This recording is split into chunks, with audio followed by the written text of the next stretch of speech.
steps for losers, man. I don't get involved in that stuff, but. And Rashad Milligan rolling out. That's a good question.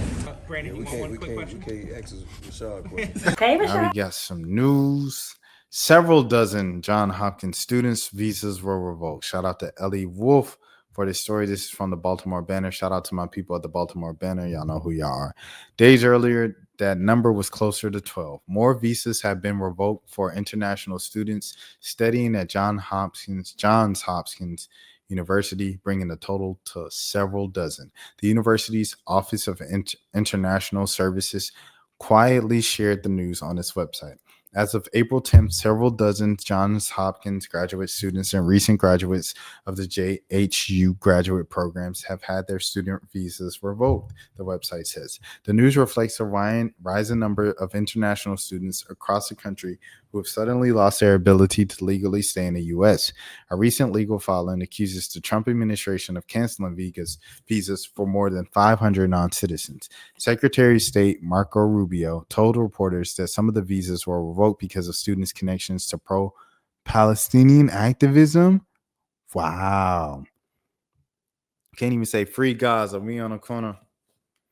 We have received no information about the specific basis for determinations, but we have no indication that they are associated with the free expression activities on campus, the message says. The university is also not aware of any arrests or detentions of Hopkins students as a result of the actions. 15% of Hopkins' first-year class is made up of international students, according to the university, representing 83 countries.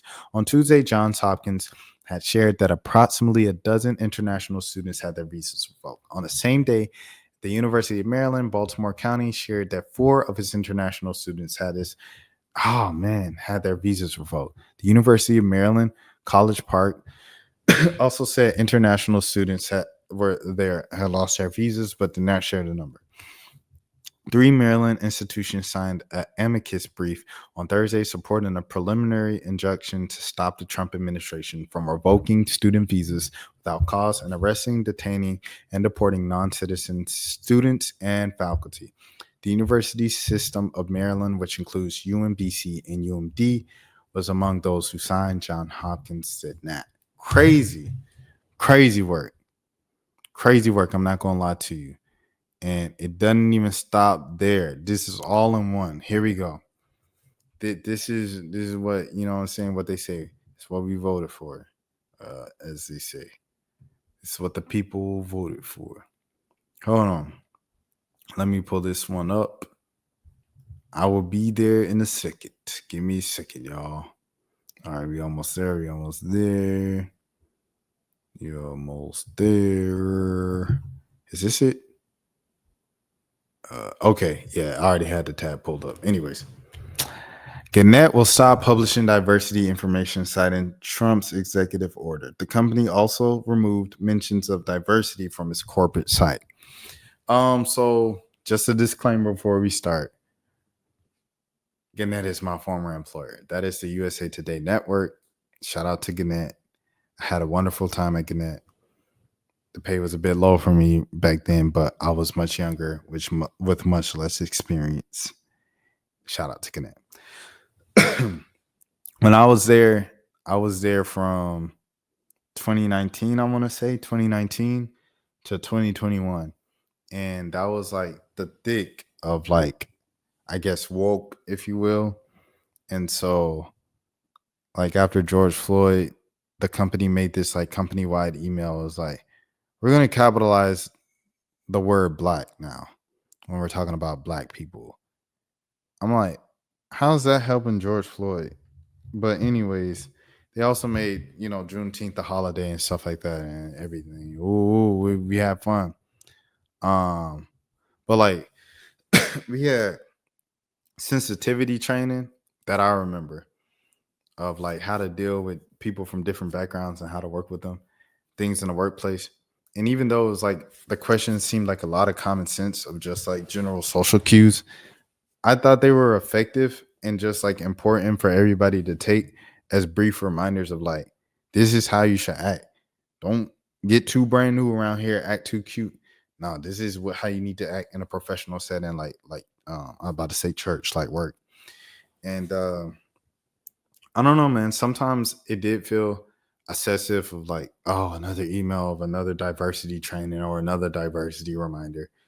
But all in all, like the diversity initiatives work, bro, and they were good.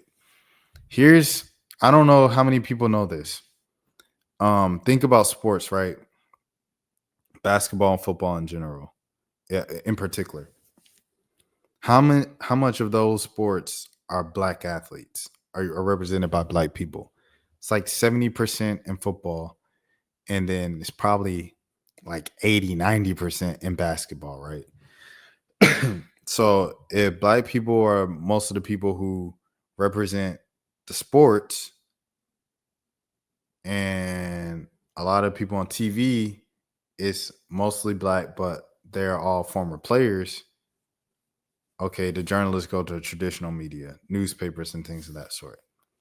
Can y'all guess how many black sports editors there are in America? Think about it. All the barbershops, all the places, the Twitter communities, the YouTube people talking back and forth, arguing about sports. Do you know how many sports editors there are in America? Black sports editors. There are, let me see how many right now, current. I don't need no former ones. How many are there?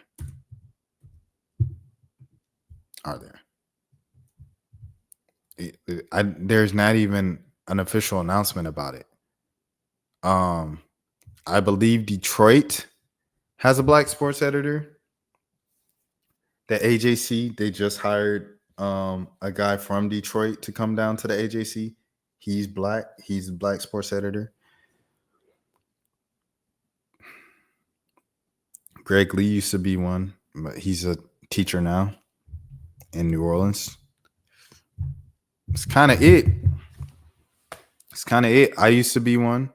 I'm like now in kind of like more of a number 2 role at the paper I'm at. There's not many black sports editors. Might be like 5, especially if you're talking about at major metropolitan, you know what I'm saying, areas and stuff like that. Raina Cash even in sports? Raina Cash might be. I might give her that because she might be in that position in Charlotte.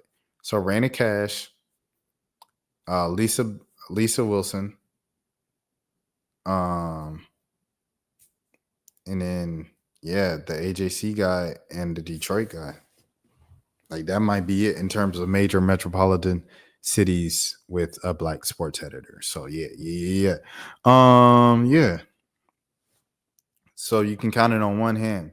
Think about all the black people you know who like talking about sports, who would love to have a job just talking about sports, and think on an executive level within that media industry, how many are black people representing, and you can count it on one hand. In 2025, in a big 2025, you can count it on one hand. So I say all this to say diversity is needed within journalism because, as I mentioned in another video the other day, the media, it's in the word, we're the medium between what happens to the people, to the masses. We're the media. So yeah, so we communicate that stuff. So we present those stories. And, even though we do the most to check our biases at the door when we're doing our jobs, we are always going to have some underlying biases just based off of who we are as people. We aren't robots. We are humans. And so you might say something about a black person or describe them in a way or show them in a way that a black person wouldn't, because a black person would know, oh, this makes him look like an angry black man. This makes her look like a hard to deal with, hard to work with black woman, a difficult black woman, a loud black woman. You know what I'm saying? Those could be the narratives that you put, not even in just outright literal text, but in the subtext, in the context clues and all of those things, right? So because of that, it's important to have diverse storytellers to tell different stories. Like here, like I came from black media. That was my last job. And Black media, Essence Fest was like one of the biggest things of the year. It's like, okay, BET Awards, week after that, Essence Fest, week after that, it's usually like Black Tech Week in Cincinnati or wherever it's going to be. And it's back to back like that in the summertime. That's just you know what I'm saying? Over here, I'm literally in the home of Essence Fest, the whole city of Essence Fest. And it's kind of like just another thing that goes on in the city, like that they talk about. I'm like, no, Essence is like national.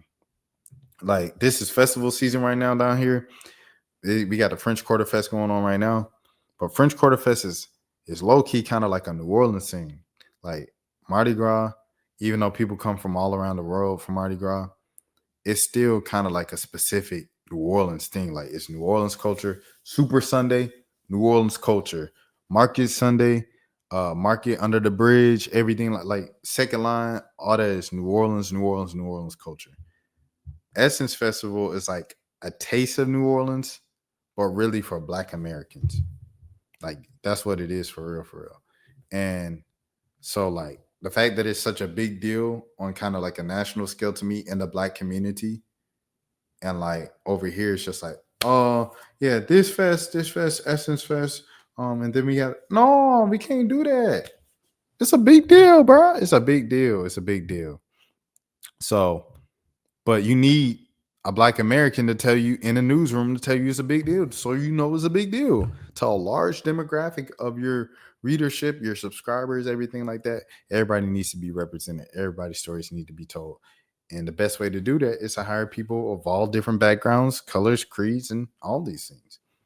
So yeah, I guess you heard my stance on DEI with that. Well, in my field of journalism, I can't speak for other fields because I don't work in other fields, but I work in journalism. So yeah, America's largest newspaper chain. I'm just gonna read this straight through now that I gave all my thoughts. America's largest newspaper chain, Gannett, will no longer publish demographic and diversity data about its workforce and has revamped the corporate site to remove mentions of diversity. The announcement was made in a company town hall meeting on Wednesday afternoon. Spokesperson told me the company is adapting to evolving regulatory environment, and then a follow-up email when asked for clarification referred me to Trump's 2022 January 2020 January 22nd executive order limiting DEI initiatives in federal agencies and calling for an end to private sector DEI discrimination. Gannett did not specify whether the Trump administration had contacted anyone at the company or asked them to make changes. Major U.S. companies like Amazon, Google, and Meta have rolled back DEI initiatives this year. While we no longer publish workforce demographic metrics or sustainability and inclusion reports, Gannett is deeply committed to our ethical business model. Lark Marie Anton, Gannett's chief communications officer, told me in a statement, when I asked the company to define ethical business model, they said based on treating all of our employees with respect and ensuring the culture of belonging. Dang, that Trump got the boys. Now Trump got the boys. As part of the racial reckoning surrounding George Floyd's death in 2020, Gannett, which owns USA Today, but I tell y'all, and more than 200 local newspapers, pledged its commitment to diversity, inclusion, and parity of all of its newsrooms in August 2020. That month, it published diversity data for all of its newsrooms and promised to make workforce as diverse as the country by 2025 and to expand the number of journalists focused on covering issues related to race and identity, social justice, and equality. The company published inclusion reports on staff diversity from 2020 to 2023. The latest report from 2023 says 63% of employees identified as white, down from 73% in 2020. In 2023, 33.9% of hires were people of color. We share our fourth annual inclusion report amid the backdrop of global conflict, social and racial discrimination and injustice, climate change, volatile economies, the ongoing impact of a receding pandemic. Latoya Johnson, Senior Director of Inclusion Strategy, wrote in a report. In many areas, we're seeing a disturbing rise in hate, anti-Semitism, xenophobia, Islamophobia, attacks on the LGBT plus rights, and more. Per LinkedIn, Johnson was promoted to the role of Vice President of Global Inclusion Strategy and Employer Brand in July 2024. March 2025, her title changed to Vice President of Culture and Employer Brand. Trump got the kids, man. Dang.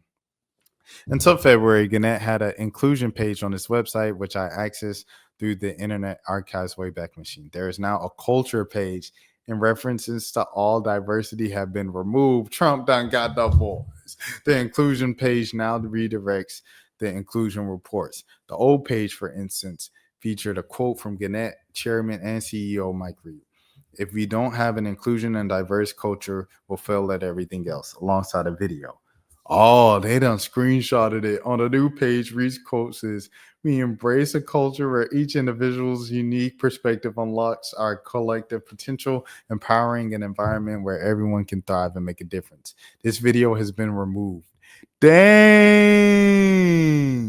Before we leave with inclusion, Gannett. At Gannett, everyone can thrive. Crazy. Employee reflections. We celebrate the diversity by elevating the authentic voices of our employees and sharing some of the meaningful life moments. Employee spotlights. This storytelling series amplifies employee voices, sharing personal stories, career journeys, and meaningful moments. Through these reflections, employees offer insight into their unique experiences to shape our culture. Do you know of any other news media company making changes to DEI? Let me be quiet. Shout out to Hannah Tamiz with the Neiman Lab for sure. Salute, salute, salute. But look, that's not all. So from one old job to the current job, Acadiana Advocate. I'll make sure y'all subscribe to the Advocate if y'all want to support me anyway of my day job and things of that sort. Shout out to Ashley White. The University of Louisiana at Lafayette abruptly closes University of Campus Inclusion. The University of Louisiana at Lafayette has closed its Office of Campus Inclusion. This is the America we voted for, y'all. Jackie Robinson being taken off of the website for a short time before being called out for it and being forced to put it back up, right? A request to remove all mentions of slavery and slave history from the National African American History Museum in Washington, D.C. Foreign students who participate in Palestinian protests on campus with their fellow students, having their visas revoked, being forced to go back home to their native countries, and companies who have made progress in presenting a more accurate depiction of the modern day America, now rolling back those exact same things. This is America. Hit it, Gambino.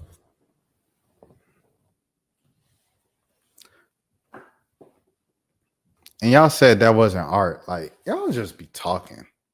I know it's like, you know what I'm saying? People go with hindsight vision, everything like that.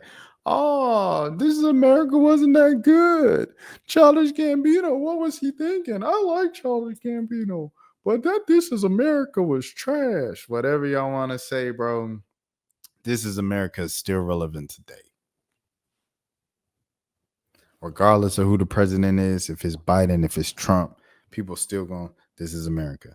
But the plane crashes, the market, the people who was like Trump, that do the stock load trades and stuff like that, they're like, oh man, I ain't got no money. My wallet's empty. This has been the worst day. Trump, what we doing, man? Bro, this is what's going on right now, bro. And some people, like, you know what I'm saying, infiltrated. This is what I believe. This is just keeping it a beam. That's what I believe. I believe some people, this is not fact. This is just me just putting out my little conspiracy theories. Got to be careful with conspiracy theories because you get sued. That ain't true. I ain't got no $4 million. I'm not Tasha K. I don't have $4 million yet. Believe in the power of words. But yeah, man, I believe people infiltrated the election by pushing certain propaganda and agendas in there of like, we're so fed up with what Biden isn't doing and what Kamala isn't doing. We're going to vote for the independent party, or we're not voting at all for the president of the United States. And we can't wait to see you lose. That's what one of my friends said. I said, why would you say that? Because now Kamala lost. And now, you know what I'm saying? Now you're just looking stuck with egg on your face. And there's so many people that's in that same boat because I wanted to, I don't know, prove some point to the Democrats. At the end of the day, love or hate the Democrats, it's a two-party system. It's only two candidates that was going to win. It's going to be one or the other.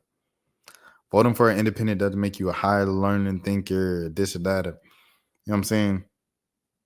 It's just throwing it away, bro. And people say, oh, they're saying when third parties throwing your vote away. Yeah, because only one or two people are going to win. Stupid. Sorry for calling you stupid. I apologize. I hope you forgive me. It's like the University of Louisiana at Lafayette has closed its office of campus inclusion. University announced a closure at 5 p.m. Friday in an email to staff, according to documents reviewed by the Acadiana Advocate. In compliance with a federal directive, dang. Nah, this is a dictatorship, bro. I ain't gonna lie to you. The Office of Campus Inclusion ceased operations on Friday, the sparse email stated. The office's 2 employees were offered and accepted opportunities at the university's Office of Academic Affairs. University representative said in the statement the office's website and individual social media accounts were deactivated 8:45 Friday. The Office of Campus Inclusion works with campus and community partners to cultivate an inclusive learning environment that values different perspectives and promotes intercultural engagement, the website stated, according to archive capture of the page. The closure comes as President Donald Trump and his administration target diversity, equity, and inclusion efforts at a higher education institutes across the U.S. Republicans and other DEI critics, including Trump, have argued in recent years the efforts are discriminatory, making white people feel guilty, and push progressive ideas on students.